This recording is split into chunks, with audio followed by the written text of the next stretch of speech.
വധശിക്ഷയില്ല എന്ന നിർണായകമായ വിധിയുടെ അംശം തന്നെയാണ് ഇപ്പോൾ വാർത്തകളായി പുറത്തെത്തുന്നത്. വധശിക്ഷ ഒഴിവാക്കപ്പെട്ടിരിക്കുന്നു ഗോവിന്ദചാമിക്ക് എന്നത് തന്നെയാണ് നിർണായകമായ ഈ കോടതി മുറിയിൽ നിന്നും ആദ്യഘട്ടത്തിൽ എത്തുന്നത്. ഒരുപക്ഷെ അതിൻ്റെ കൂടുതൽ സ്ഥിരീകരണങ്ങൾ അനിവാര്യമാണ് ഈ ഘട്ടത്തിൽ. തീർച്ചയായും ആ വാർത്ത എത്തിയ പാടെ പ്രേക്ഷകരിലേക്ക് എത്തിച്ചു എന്ന് മാത്രം.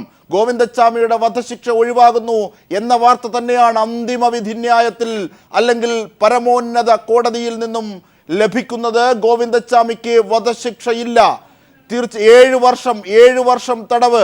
ഒരിക്കൽ കൂടി ക്ലിയർ ചെയ്യൂ, 7 വർഷം തന്നെയല്ലേ? തീർച്ചയായും 7 വർഷം തടവ്. 7 വർഷം കഠിന തടവാണോ അല്ലയോ? തീർച്ചയായും കോടതിയുടെ വിശദാംശങ്ങളിലേക്ക് പോകേണ്ടതുണ്ട്. നിയമപരമായി കേരളം ഉറ്റുനോക്കിയിരുന്ന സൗമ്യ വധക്കേസിന്റെ നാൾവഴികളൊക്കെ സൂചിപ്പിച്ച ഒരുപക്ഷെ അന്തിമ വിധി 7 വർഷം തടവ് ശിക്ഷ. സൗമ്യയുടെ അമ്മ പ്രതികരിക്കുന്നു. സൗമ്യയുടെ അമ്മയിലേക്ക് സ്വാലിഹ്. സൗമ്യയുടെ അമ്മ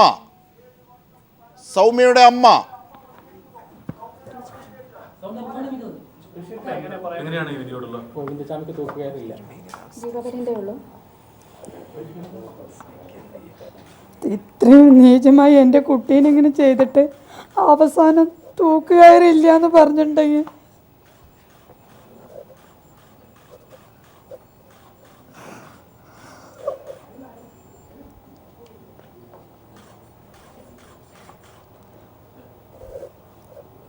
വിഷമമുണ്ടത് കേൾക്കുമ്പോൾ.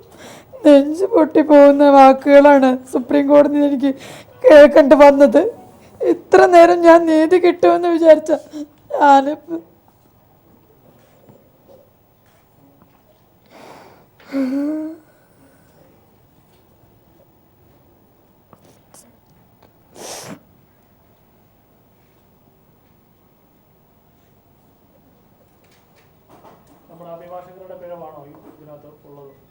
തീർച്ചയായിട്ടും ഒന്നും വാദിക്കാൻ അറിയാത്തൊരു വക്കീലിനെ കൊണ്ട് നിർത്തിയിട്ട് എൻ്റെ കുട്ടിയുടെ കേസിൻ്റെ വിധി ഇങ്ങനെയാക്കിയില്ലേ?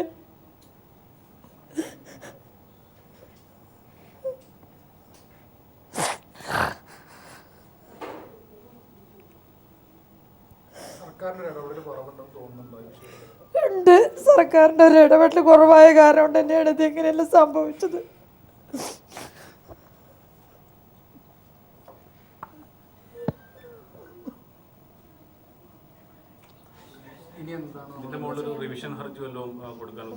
കൊടുക്കാൻ ഇനി ഇതിൻ്റെ പിന്നാലെ തന്നെയാണ് ഞാൻ. കാരണം എവിടെ എനിക്ക് നീതി കിട്ടുമോ അവനെ തൂക്കിക്കൊല്ല വിധിക്കുന്നവരെ ഞാൻ അതിൻ്റെ പിന്നാലെ തന്നെ പോവും. ഞാൻ എവിടേക്ക് നീതി കിട്ടുമോ അവിടെ വരെ ഞാൻ പോവും. മുഖ്യമന്ത്രിയെ കാണും, എൻ്റെ കാര്യങ്ങൾ ഞാൻ പറയും. എനിക്ക് നീതി കിട്ടുന്നവരെ ഞാനവിടെ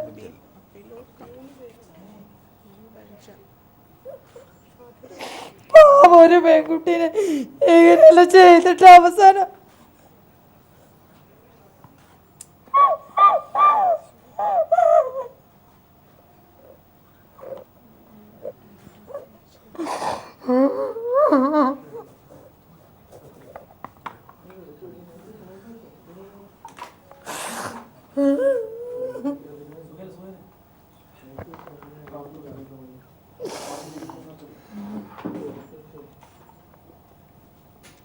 നീതി കിട്ടുന്ന ഒരു പ്രതീക്ഷ ഞാൻ ഇത്ര നേരം ഇരുന്നത്. ഒന്നും അറിയാത്തൊരു വക്കീലിനെ കൊണ്ട് നിർത്തിയിട്ട് എൻ്റെ കുട്ടിയുടെ കേസ് ഇങ്ങനെയെല്ലാം കുഴച്ചു മറിച്ചില്ലേ?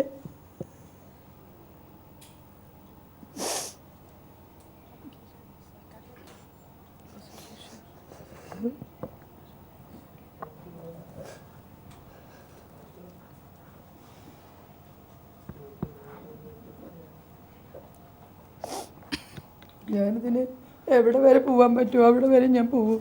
ഞാൻ മുഖ്യമന്ത്രിനെ കാണും.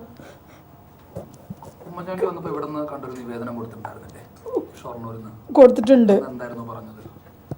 അന്ന് ഞാൻ ആവശ്യപ്പെട്ടത് എൻ്റെ വക്കീലിന് ഈ കേസ് കീഴ്ക്കോടതിയിൽ ഹൈക്കോടതിയിൽ ബാധിച്ച വക്കീലിന് തന്നെ സുപ്രീം കോടതിയിലേക്ക് തന്നെ വേണം പറഞ്ഞിട്ടാണ് ഞാനതിന് കൊടുത്തിട്ടുണ്ടായിരുന്നത്.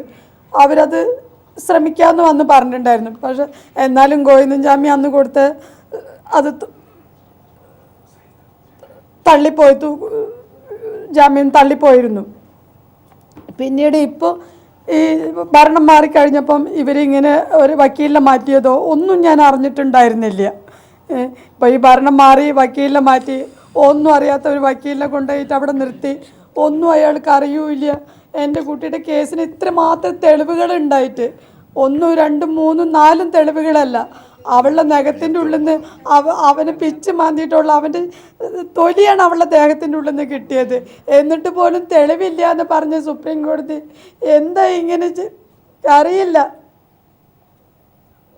ഇത്രയെല്ലാം തെളിവുകൾ ഉണ്ടായിട്ട് എൻ്റെ കുട്ടിയുടെ ദേഹത്ത് നിന്ന് അവൻ്റെ മുടിയടക്കം കിട്ടി. പല തെളിവുകളും എൻ്റെ കുട്ടിയുടെ ദേഹത്ത് നിന്ന് അവൻ്റെ നിന്ന് കിട്ടി. അവൾക്കും അതെ ഏറ്റവും വലിയ തെളിവുള്ളൂ അവൻ്റെ ശരീരത്തിൽ, അവളുടെ നഖത്തിൻ്റെ ഉള്ളിലുണ്ടായിരുന്ന അവൻ്റെ തൊലികൾ. ആ മാംസം മുഴുവൻ അവളുടെ നഖത്തിൻ്റെ ഉള്ളിലുണ്ടായിരുന്നില്ല, അതല്ലല്ലേ വലിയ തെളിവ്. എന്നിട്ട് എന്ത് സുപ്രീം കോടതി ഇങ്ങനെ ഒരു നീതി പറഞ്ഞതെന്ന് എനിക്കറിയില്ല. എന്തായാലും ഇതിൻ്റെ പിന്നിൽ ആരെല്ലാം ഉണ്ടെന്നുള്ള കാര്യത്തിൽ സത്യം തന്നെയാണ്.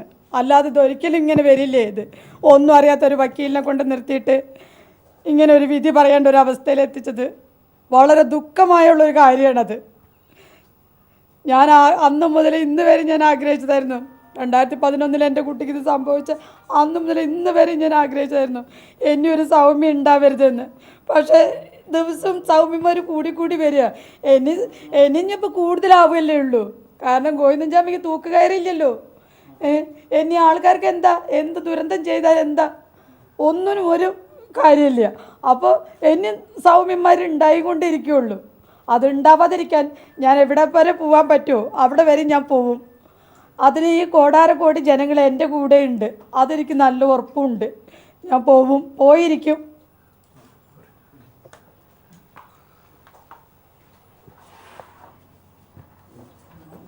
സൗമ്യ വധക്കേസിൽ ഗോവിന്ദച്ചാമിയുടെ വധശിക്ഷ റദ്ദായതിൽ ഉള്ള പ്രതികരണമാണ് സൗമ്യയുടെ അമ്മയുടെ ഭാഗത്തുനിന്ന് ഉണ്ടായത്. നെഞ്ചു പൊട്ടുന്ന വാർത്ത തന്നെയാണ് സുപ്രീം കോടതിയിൽ നിന്നെത്തിയതെന്ന് സൗമ്യയുടെ അമ്മ കരഞ്ഞുകൊണ്ട് പറഞ്ഞു. ഇപ്പോൾ സുപ്രീം കോടതിയിൽ നിന്നും ഞങ്ങളുടെ പ്രതിനിധി സന്തോഷ് സർലിംഗിലേക്ക്. സന്തോഷ്, എന്താണ് വിധിയുടെ പൂർണ്ണ വിവരങ്ങൾ, കൂടുതൽ വിവരങ്ങൾ? അജുംഷാദ് 5 വകുപ്പുകളാണ് ഗോവിന്ദസ്വാമിക്കെതിരെ ചുമത്തിയിരുന്നത്. ഇതിൽ കൊലപാതകം മാത്രം കോടതി അംഗീകരിച്ചില്ല. ബാക്കി വകുപ്പുകളെല്ലാം അംഗീകരിച്ചുകൊണ്ട് 7 വർഷത്തെ കഠിന തടവാണ് ഗോവിന്ദസ്വാമിക്ക് ജസ്റ്റിസ് രഞ്ജൻ ഗൊഗോയ്, ജസ്റ്റിസുമാരായ പ്രഫുല്ല സിപ്പാന്ത്, യു ലളിത് എന്നിവരടങ്ങിയ ബെഞ്ച് വിധിച്ചിരിക്കുന്നത്.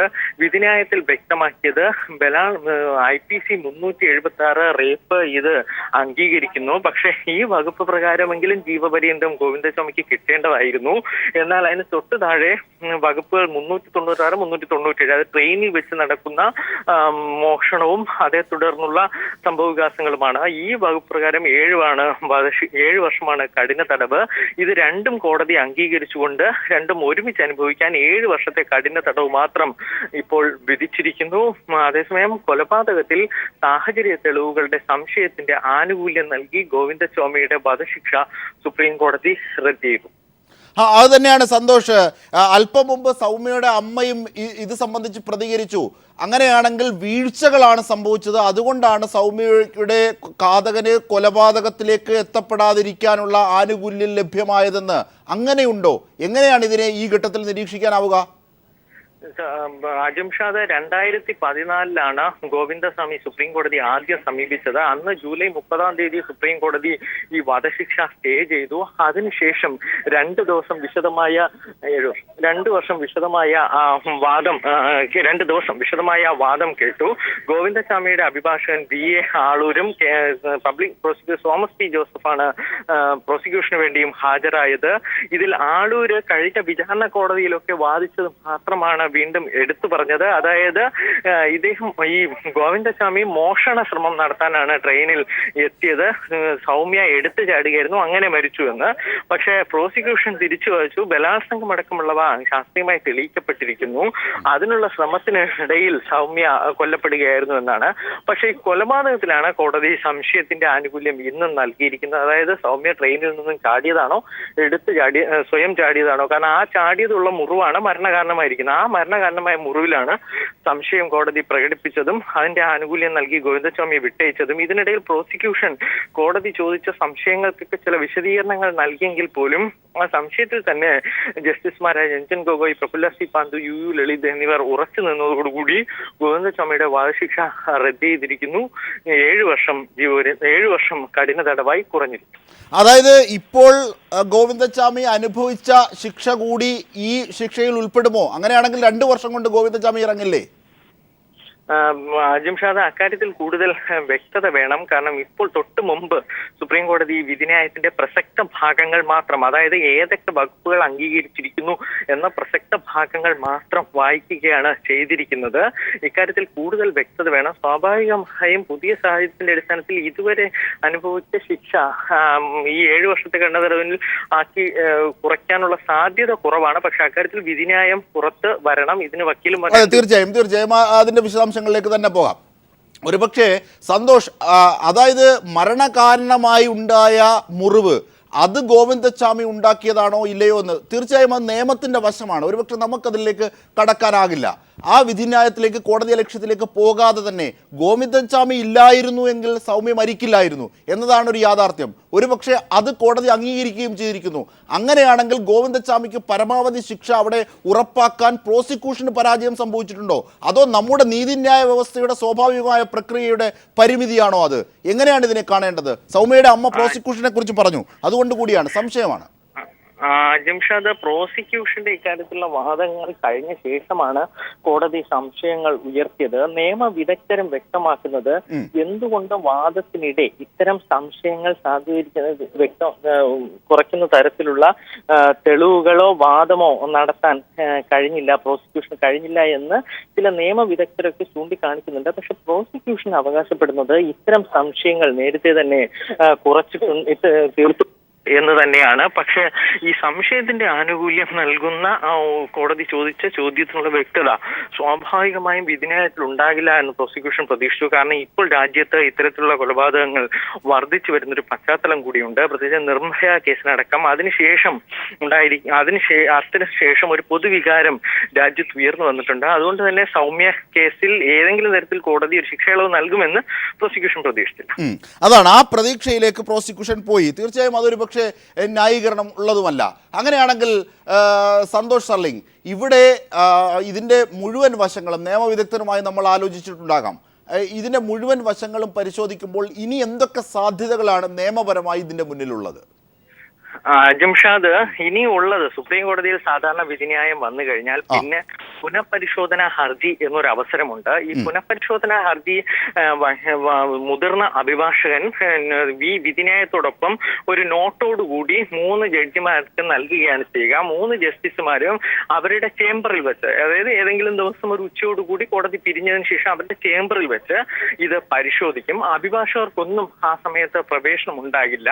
ഇത് പരിശോധിച്ച ശേഷം വിധിന്യായത്തിൽ എന്തെങ്കിലും ക്ലാരിഫിക്കേഷൻ വരുത്തണം എന്ന് കോടതിക്ക് തോന്നിയാൽ മാത്രം കോടതി അത് വരുത്തും. ഇല്ല എങ്കിൽ സാധാരണ രീതിയിൽ കോടതി റിവ്യൂ ഹർജികൾ തള്ളുകയാണ് പതിവ്. കാരണം റിവ്യൂ ഹർജിയിൽ ഒരു വാദം നടക്കുന്നില്ല എന്ന് തന്നെയാണ് പ്രശ്നം. പിന്നെ ഉള്ളൊരു മറ്റൊരു സാഹചര്യം, രാജീവ് ഗാന്ധി വധക്കേസിനടക്കം നടന്നത് വധശിക്ഷ വിധിച്ചാൽ മാത്രം ആ കേസിൽ റിവ്യൂ ഹർജി നൽകുകയാണെങ്കിൽ അത് തുറന്ന കോടതിയിൽ ഇരു വിഭാഗങ്ങളുടെ വാദത്തിൽ വീണ്ടും നടത്താം എന്നതാണ്. പക്ഷെ സൗമ്യ കേസിലാകെ സ്വാമിക്ക് വധശിക്ഷയൊന്നും വിധിച്ചിട്ടില്ല. അതുകൊണ്ട് തന്നെ തുറന്ന കോടതിയിൽ ഇനിയൊരു വാദം ഉണ്ടാവില്ല. പകരം ഒരു പുനഃപരിശോധനാ ഹർജി, റിവ്യൂ ഹർജി എന്ന് നൽകാം എന്നത് മാത്രം. പക്ഷെ റിവ്യൂ ഹർജി നൽകുന്നതിനോട് എത്രമാത്രം അനുകൂലമായ വിധി ഉണ്ടാകും എന്നത് സംശയം തന്നെയാണ്. തീർച്ചയായും പുനഃപരിശോധനാ ഹർജി അതിന്റെ ഒരു ചടങ്ങിൽ മാത്രം ഒതുങ്ങുന്ന ഒരു പ്രക്രിയയാണ്. അതിനപ്പുറത്തേക്കുള്ള സാധ്യതകൾ ഇല്ല എന്നാണ് നിയമവിദഗ്ധർ ചൂണ്ടിക്കാട്ടുന്നത്, അല്ലേ സന്തോഷ്? അങ്ങനെയാണ് ഇവിടുത്തെ ഒരു പരിചയവും. കാരണം നേരത്തെ ബാലകൃഷ്ണപിള്ള അടക്കമുള്ളവരൊക്കെ വിധിച്ചപ്പോൾ അതിനുശേഷം അവർ പുനഃപരിശോധന ഹർജിയൊക്കെ നൽകിയിരുന്നെങ്കിൽ പോലും കോടതി അത് അംഗീകരിച്ചില്ല, അത് തള്ളുകയാണ് ചെയ്തത്. കാരണം ഇതിൽ പ്രധാനപ്പെട്ട ഒരു പ്രശ്നം ഈ റിവ്യൂ ഹർജിയിൽ ഒരു വാദം നടക്കുന്നില്ല എന്നത് തന്നെയാണ്. അതായത് 2 കക്ഷികളുടെ ഏതെങ്കിലും ഒരു അഭിഭാഷകന് ഈ ജഡ്ജ്മെന്റിൽ എന്തെങ്കിലും ഒരു സംശയം ഉണ്ടെങ്കിൽ, അതായത് ടെക്നിക്കലായ എന്തെങ്കിലും ഒരു സംശയം ഉണ്ടെങ്കിൽ അത് സാധൂകരിക്കാൻ ഉപയോഗിക്കാം എന്നതിനപ്പുറം ഈ മൊത്തത്തിലുള്ള വിധിന്യായത്തെ ഏതെങ്കിലും തരത്തിൽ റിവ്യൂ ഹർജി ബാധിച്ച് ഇതുവരെ കണ്ടെത്തില്ല. അതാണ് അങ്ങനെയാണെങ്കിൽ സന്തോഷ് ഏറ്റവും ഒടുവിൽ കൂടുതൽ വിശദാംശങ്ങൾ സന്തോഷിന്റെ പക്കൽ ലഭ്യമായിട്ടുണ്ടാകും. വിധിയെ സംബന്ധിച്ച് സൗമ്യ വധക്കേസിന്റെ വിധി, അന്തിമ വിധി, അത് ഒരിക്കൽ കൂടി സന്തോഷ്. ജിംഷാദ് 10:30 ജസ്റ്റിസുമാരായ രഞ്ജൻ ഗൊഗോയ്, പ്രഫുല്ല സി പാന്ത്, യു ലളിത് എന്നിവർ വിധിന്യായം വായിക്കുന്നതിലേക്ക് കടന്നു. പ്രധാനമായും 5 ശിക്ഷാ കുറ്റങ്ങളാണ് ഗോവിന്ദസ്വാമിക്കെതിരെ വിധിച്ചിരിക്കുന്നത്. ഇതിൽ വധശിക്ഷ ഒഴികെ ബാക്കി എല്ലാം കോടതി അംഗീകരിച്ചു. അതായത് ബലാത്സംഗം നടന്നു എന്നതും കോടതി അംഗീകരിച്ചു. ട്രെയിനിൽ വെച്ച് തീർച്ചയായും സന്തോഷ് ദയവായി നിൽക്കൂ. ഇപ്പോൾ ഗോവിന്ദസ്വാമിയുടെ അഭിഭാഷകൻ ബി എ ആളൂരിലേക്ക് തീർച്ചയായും ബി എ ആളൂർ, താങ്കൾക്ക് കേൾക്കാമോ? തീർച്ചയായും. ഒരു പക്ഷേ വൈകാരികമായ ഇടപെടലുകൾ ഈ വിഷയത്തിൽ ഉണ്ടായോ ഇല്ലയോ എന്നുള്ളതല്ല. ഗോവിന്ദസ്വാമി ഇല്ലായിരുന്നു എങ്കിൽ സൗമ്യ മരിക്കില്ലായിരുന്നു എന്നതാണ് ഈ സാഹചര്യങ്ങളുടെ മുഴുവൻ സംജാതമായി രൂപപ്പെട്ടത്. അതൊരു പക്ഷേ കോടതി മുറിയിൽ തെളിയിക്കപ്പെട്ടില്ല. അതാണ് കേരളത്തിന്റെ പരിഭവം, പ്രത്യേകിച്ച് സ്ത്രീജനങ്ങളുടെ. ഗോവിന്ദസ്വാമി ഉണ്ടായിരുന്നില്ലെങ്കിൽ എന്നല്ല, റെയിൽവേ പ്രൊട്ടക്ഷൻ നൽകിയിരുന്നെങ്കിൽ ഇങ്ങനെ ഒരു സംഭവം ഉണ്ടാകുമായിരുന്നില്ല. ഗോവിന്ദസ്വാമിയെ ബലിയാടാക്കുകയായിരുന്നു എന്നുള്ളതാണ് സത്യം. തീർച്ചയായും ബി എ ആളൂർ, അതായത് റെയിൽവേ പ്രൊട്ടക്ഷൻ നൽകിയോ ഇല്ലയോ എന്നുള്ളത് രണ്ടാമത്തെ വിഷയമാണ്. റെയിൽവേ പ്രൊട്ടക്ഷൻ നൽകേണ്ടത് ഭരണകൂടത്തിന്റെ ബാധ്യതയാണ്. ഓക്കെ, പക്ഷേ സൗമ്യ എന്ന പെൺകുട്ടി മരിക്കാൻ കാരണമായ ബലാത്സംഗം ഗോവിന്ദസ്വാമി ചെയ്തു എന്നത് തെളിയിക്കപ്പെട്ടിരിക്കുന്നു ശാസ്ത്രീയമായ അടിത്തറയിൽ. രണ്ടാമത്തെ കാര്യം, സൗമ്യയുടെ ഫേറ്റലായ മുറിവുണ്ടാക്കിയത് അല്ലെങ്കിൽ മരണത്തിലേക്ക് നയിച്ച മുറിവുണ്ടാക്കിയത് ഗോവിന്ദസ്വാമി ആണോ അല്ലയോ എന്നുള്ളത് തെളിയിക്കാൻ പരാജയപ്പെട്ടു എന്നത് മാത്രമാണ്. സൗമ്യ എന്ന കുട്ടി സ്വസ്ഥമായി ട്രെയിനിൽ സഞ്ചരിച്ച കുട്ടി ഗോവിന്ദസ്വാമി ഇല്ലായിരുന്നുവെങ്കിൽ മരിക്കില്ലായിരുന്നു എന്ന യാഥാർത്ഥ്യമാണ്. നിയമത്തിൻ്റെ ആ വശം തീർച്ചയായും മറ്റൊരു അഭിഭാഷകനാണ് താങ്കൾ എങ്കിൽ പോലും ചർച്ച ചെയ്തുകൂടെ? കേരളം മുഴുവൻ ചെവിയോർക്കുകയാണ് ശ്രീ ആളൂർ. തീർച്ചയായും നിങ്ങൾ പറയുന്ന കാര്യങ്ങൾ എനിക്ക് മനസ്സിലാക്കാൻ സാധിക്കുന്നുണ്ട്. ഞാൻ പറയുന്നത് ഇതാണ്, ഒരു പ്രതിഭാഗം അഭിഭാഷകനെ ഒരു ഡയബോളിക്കായ മർഡർ കേസ് ഏൽപ്പിക്കുമ്പോൾ ആ അഭിഭാഷകൻ ആ പ്രതിയെ രക്ഷിക്കുക എന്നുള്ള ധർമ്മത്തിലാണ് ഊന്നി നിൽക്കേണ്ടത്. ഞാനൊരു പബ്ലിക് പ്രോസിക്യൂട്ടർ ആയിരുന്നുവെങ്കിൽ ഈ പ്രതിക്ക് മാക്സിമം ശിക്ഷ കിട്ടാൻ ഞാൻ പരിശ്രമിക്കുമായിരുന്നു. ഈ പബ്ലിക് പ്രോസിക്യൂട്ടർമാരുടെ ആറ്റിറ്റ്യൂഡുകൾ കൊണ്ടാണ് പല കേസുകളിലും പ്രതികൾക്ക് ശിക്ഷ ലഭിക്കാതെ പോകുന്നത്. ഈ കേസിനെ സംബന്ധിച്ചിടത്തോളം ശക്തമായ ഒരു വാദമുഖങ്ങളാണ് കോടതിയിൽ ഉന്നയിച്ചതെന്ന് തെളിയിക്കപ്പെട്ടിരിക്കുന്നു സുപ്രീം കോടതിയിൽ. അതുമാത്രമാണ് എനിക്കിപ്പോൾ ഈ നിമിഷത്തിൽ പറയാനുള്ളത്. ശരി, അതിന്റെ വിധി കഴിഞ്ഞല്ലോ. അങ്ങനെയാണെങ്കിൽ താങ്കൾക്ക് ഒരുപക്ഷെ പരിമിതിയിൽ നിന്നുകൊണ്ട് പറയാമല്ലോ, അങ്ങനെയാണെങ്കിൽ സൗമ്യ വധക്കേസിൽ താങ്കളായിരുന്നു സൗമ്യയ്ക്ക് വേണ്ടിയുള്ള അഭിഭാഷകരെങ്കിൽ തൂക്കുകയർ ഗോവിന്ദസ്വാമിക്ക് വാങ്ങി നൽകുവാനുള്ള എന്തൊക്കെ പോയിന്റുകളാണ് താങ്കൾക്ക് ഇപ്പോൾ ഉള്ളത്? താങ്കൾ നേരത്തെ പറഞ്ഞല്ലോ, ഒന്ന് പറയൂ. ഈ പറയുന്ന രീതിയിൽ കെട്ടിച്ചമച്ച രേഖകളല്ല കോടതിയിൽ ഹാജരാക്കേണ്ടത്. ഒരു വ്യക്തി പോസ്റ്റ്മോർട്ടം നടത്തി ആ പോസ്റ്റ്മോർട്ടം നടത്തിയ വ്യക്തിയെ കോടതിയിൽ വിസ്തരിക്കാതെ പോസ്റ്റ്മോർട്ടത്തിൽ പോലും പങ്കെടുക്കാത്ത വ്യക്തിയെ വിസ്തരിച്ച് ആ വ്യക്തിയിലൂടെ പ്രചാരണങ്ങൾ നേടി ഞാനാണ് ഗോവിന്ദസ്വാമിക്ക് തൂക്കുകയർ വാങ്ങിക്കൊടുത്തത് എന്നുള്ള ഒരു സങ്കല്പം ഉണ്ടാക്കുവാനും കേരള ജനതയുടെ മനസ്സിൽ അത്തരമൊരു കാര്യങ്ങൾ കുത്തിവെക്കാനുമാണ് ഈ കേസ് ശ്രമിച്ചിരിക്കുന്നത്. പ്രോസിക്യൂഷന്റെ ഭാഗത്തുള്ള തീർച്ചയായിട്ടും പരാജയമാണ് ഈ കോടതിയിൽ തലനാരിഴ കീറി നോക്കിയ സുപ്രീം കോടതി പറഞ്ഞിരിക്കുന്നത്. തീർച്ചയായും ആളൂർ, താങ്കൾ വ്യക്തിയാണ്, താങ്കൾ ഒരു അഭിഭാഷകനാണ്. തീർച്ചയായും കേരള സമൂഹത്തിന് തിരിച്ച് മറ്റൊരു വാദം കൂടിയുണ്ട്. വധശിക്ഷ ഗോവിന്ദസ്വാമിയിൽ നിന്നും ഒഴിവാക്കാനുള്ള നിയമയുദ്ധം നടത്തിയ ആൾ എന്ന പേർ കൂടി താങ്കൾക്കുണ്ട് ശ്രീ ആളൂർ. Thank you. അതിന് ഞാൻ പ്രത്യേകം നിയമ സംവിധാനത്തോട് അത് പോസിറ്റീവ് അല്ല, നന്ദി പറയുന്നു. അത് നിർഭാഗ്യകരം, പോസിറ്റീവ് അല്ല അത് ആളൂർ. അത് നിർഭാഗ്യകരം എന്ന് പറയുന്നത് ഒരു ഡിഫൻസ് ലോയറായി എനിക്ക് പറയാൻ പറ്റില്ല. ഞാനും പബ്ലിക് പ്രോസിക്യൂട്ടർ ആണ്. ഞാനാണ് ഈ കേസ് നടത്തിയിരുന്നെങ്കിൽ നിങ്ങൾ പറയുന്ന ഇതേ രീതിയിലുള്ള കാര്യങ്ങൾ വ്യക്തമായിട്ടും തെളിയിക്കാൻ എനിക്ക് കോടതി സാധിക്കുമായിരുന്നു, അല്ലെങ്കിൽ സാധിക്കും. അതിൽ കെട്ടിച്ചമച്ച രേഖകളല്ല കോടതിയിൽ ആവശ്യം ഊഹാപോഹങ്ങളല്ല കോടതിയിൽ ആവശ്യം വേണ്ടത്. കോടതിയിൽ കോൺക്രീറ്റ് തെളിവുകളാണ്. തീർച്ചയായും ശ്രീ ആളൂർ, അതായത് ഈ കേസിന്റെ പ്രത്യേകമായ ചില ഘട്ടങ്ങൾ പരിശോധിക്കുമ്പോൾ താങ്കളോട് ചോദിക്കുന്നതിലെ ഔചിത്യം ഞാൻ മാറ്റിവെക്കുകയാണ് ശ്രീ ആളൂർ.